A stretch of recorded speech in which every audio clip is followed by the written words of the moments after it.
ஜோதிடப்படி நவகிரகங்கள் ஒவ்வொன்றுக்குமே ஒரு குறிப்பிட்ட இடைவெளியில் ராசியை மாற்றியும் மற்ற கிரகங்களோடு ஒன்று சேர்ந்து சுப மற்றும் அசுப யோகங்களை உருவாக்க முடியுங்க.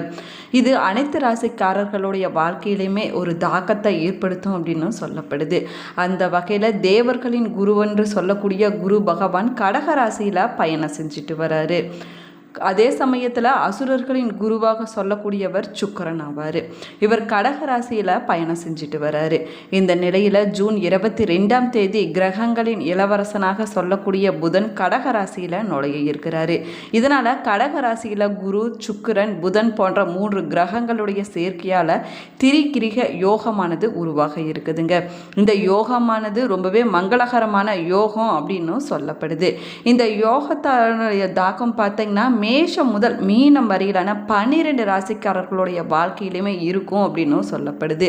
அதுலேயும் குறிப்பாக பார்த்தீங்கன்னா இந்த 3 ராசிக்காரர்கள் இந்த யோகத்தால் தொழிலில் நல்ல வளர்ச்சியை அடைய போகிறாங்க. அது மட்டும் இல்லாமல் நல்ல லாபத்தையும் பெறக்கூடிய நேரமாகவும் இருக்குது. இப்பொழுது கடகராசியில் உருவாகக்கூடிய திரிகிரக யோகத்தால் தொழில் ரீதியாக நல்ல அதிர்ஷ்டத்தை பெற இருக்கக்கூடிய அந்த 3 ராசிக்காரர்கள் யார் என்பதை பற்றி இந்த பதிவில் நம்ம விரிவாக பார்க்க போகிறோம். வீடியோவை ஸ்கிப் பண்ணாமல் முழுசாக பாருங்கள். நம்ம சேனலை இப்போ தான் ஃபர்ஸ்ட் டைம் பார்க்குறீங்க அப்படின்னா நம்ம சேனலை சப்ஸ்கிரைப் பண்ணலன்னா சப்ஸ்கிரைப் பண்ணிக்கோங்க. கூடவே இருக்கிற பெல் பட்டனையும் ப்ரெஸ் பண்ணிக்கோங்க. வீட்டில் எப்பயுமே சண்டையும் சச்சரமாக இருந்து கொண்டே இருக்குதா? உங்களுக்கு திடீர்னு ஒரு பதட்டம், படபடப்பு வந்து கொண்டே இருக்குதா? திருமண வரம் நிச்சயம் கைகூடுற மாதிரி தள்ளிக்கொண்டே போய்கொண்டு இருக்குதா? நீங்கள் செய்யக்கூடிய தொழிலில் சின்ன சின்ன பிரச்சனைகள், நஷ்டத்தை சந்திச்சுட்டு வரீங்களா? இது போன்ற பிரச்சனைகளுக்கு இந்த வீடியோவுக்கு கீழே டிஸ்கிரிப்ஷனில் ஜோதிடரோட வாட்ஸ்அப் நம்பர் கொடுத்துருக்குறேன். இந்த நம்பருக்கு தொடர்பு கொண்டு பேசி பாருங்கள். உங்கள் பிரச்சனைகளுக்கு சரியான தீர்வு கிடைக்குங்க. வாங்க வீடியோக்குள்ளே போகலாம். நீங்கள் 12 ராசியில் எந்த ராசிக்காரர் என்பதையும் உங்களுடைய நட்சத்திரம் என்ன என்பதையும் உங்களுடைய குல தெய்வத்துடைய பெயரையும் மறக்காத கமெண்ட் பாக்ஸ் கமெண்ட் பண்ணுங்க. 2026ஆம் ஆண்டு ஜூன் மாதம் 22ஆம் தேதி உருவாகக்கூடிய இந்த திரிகிரக யோகத்தால் தொழிலில் நல்ல வளர்ச்சியும் முன்னேற்றத்தையும் காணக்கூடிய அந்த ராசிக்காரர்கள் யார் அப்படின்னு பார்க்கலாம் வாங்க. கடக ராசியில் முதல் வீட்டில் திரிகிரக யோகமானது உருவாக இருக்குது. இதனால் இந்த ராசிக்காரர்களுக்கு நிறைய நன்மைகளானது உங்களுடைய வாழ்க்கையில் நடக்க போகுதுங்க. அதுலேயும் முக்கியமாக பார்த்திங்கன்னா நீண்ட காலமாக தடைப்பட்டிருந்த வேலைகள் அனைத்துமே வெற்றிகரமாக முடியக்கூடிய நேரமாகவும் அமைய போகுது. அதே போல் வியாபாரிகளுக்கு அதிர்ஷ்டத்தினுடைய ஆதரவால் உங்களுக்கு இந்த காலகட்டத்தில் நல்ல லாபமானது கிடைக்க போகுதுங்க. வேலையில் இருக்கக்கூடியவங்களுக்கு அலுவலகத்தில் புதிய பொறுப்புகளானது வந்து சேரப்போகுது. முன்னேற்றத்திற்கான பல வழிகளானது இனி வரக்கூடிய காலகட்டத்தில் உங்களுக்கு கிடைக்க போகுது. மாணவர்கள் போட்டிகளில் நல்ல வெற்றியை பெறக்கூடிய யோகமான காலகட்டமாகவும் அமைஞ்சிருக்குதுங்க. நிதி நிலைமையானது படிப்படியாக நல்ல ஒரு முன்னேற்றத்தை காணக்கூடிய நேரமாகவும் அமைஞ்சிருக்குது. இந்த கடகராசிக்காரங்களுக்கு இனி வரக்கூடிய காலகட்டத்தில் தொட்டதெல்லாம் பொண்ணாகக்கூடிய காலகட்டம் அப்படின்னு கூட சொல்லலாங்க. ஏன்னா நீங்கள் இந்த காலகட்டத்தில், அதாவது ஜூன் 22க்கு பிறகு நீங்கள் என்ன ஒரு விஷயத்தை செஞ்சாலும் சரிங்க, அது வெற்றியில் தாங்க போய் முடியும். இந்த காலகட்டம் உங்களுக்கு அற்புதமான காலகட்டம் அப்படின்னு கூட சொல்லலாங்க.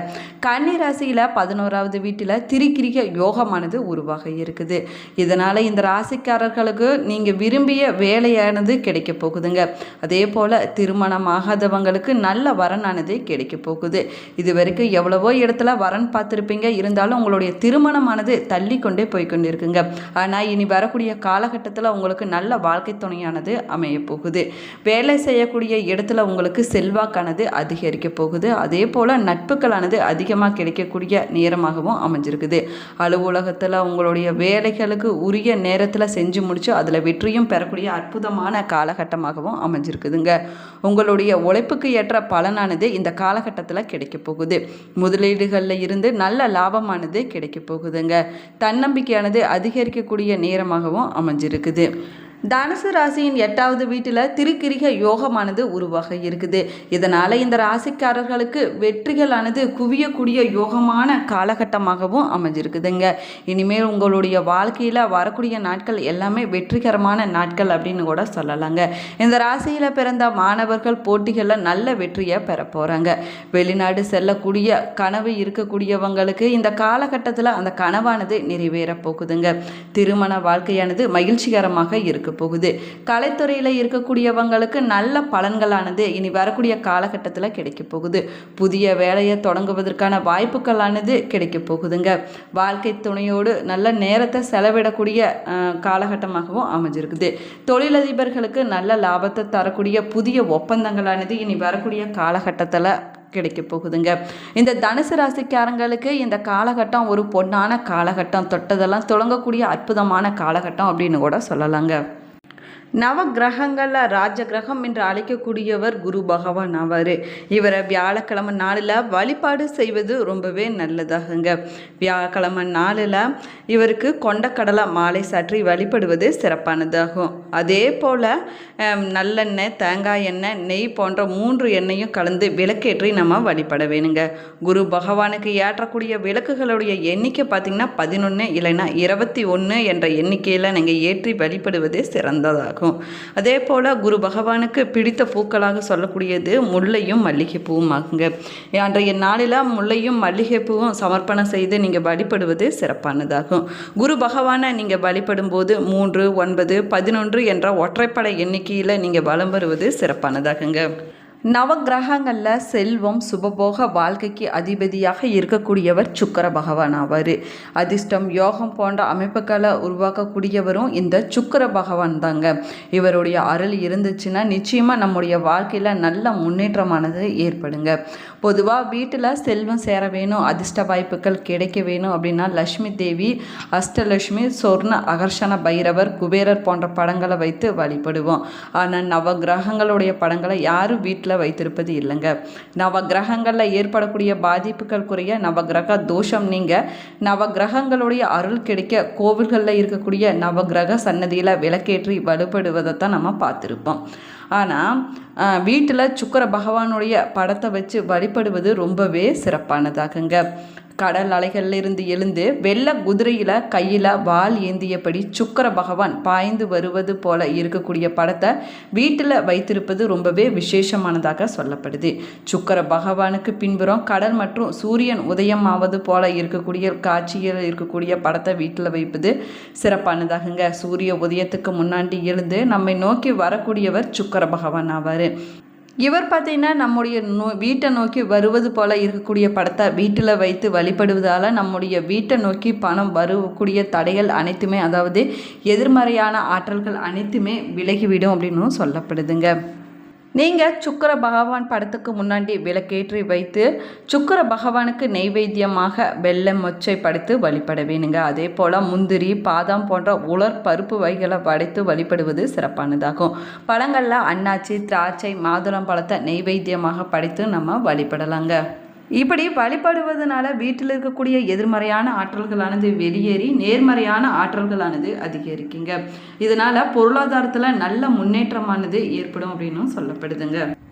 நவகிரகங்களில் இருக்கக்கூடிய புதன் பகவானை எந்த நாளில் எந்த நேரத்தில் வேணாலும் நம்ம வழிபடலாங்க.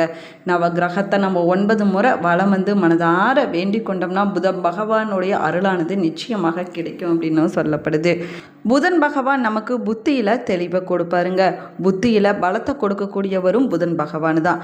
காரியத்தில் தெளிவை கொடுக்கக்கூடியவர் புதன் பகவானை நம்ம வழிபடுவதனால கல்வியில் நல்ல முன்னேற்றமானதே கிடைக்குங்க. தொழிலில் நல்ல முன்னேற்றமானதே கிடைக்கும். வியாபாரத்தில் அபரிவிதமான ஏற்றத்தையும் மாற்றத்தையும் தரக்கூடியவரும் இவர் தாங்க. தொடர்ந்து புதன்கிழமை நாளில் புதன் பகவானை வழிபட்டுட்டு வந்தோம்னா திருமண தடைகளானது விலகிவிடும். முக்கியமாக நோய் பிரச்சனைகள் அனைத்துமே தீர்ந்துவிடும் அப்படின்னு சொல்லப்படுது. புதன் பகவானுக்கு உகர்ந்த நாளாக புதன்கிழமை நாளானது சொல்லப்படுது. புதனுக்குரிய ராசி பார்த்திங்கன்னா மிதுனமும் கன்னியுமாகும். புதன் பகவானுக்குரிய திசையாக வடகிழக்கு திசையானது சொல்லப்படுது.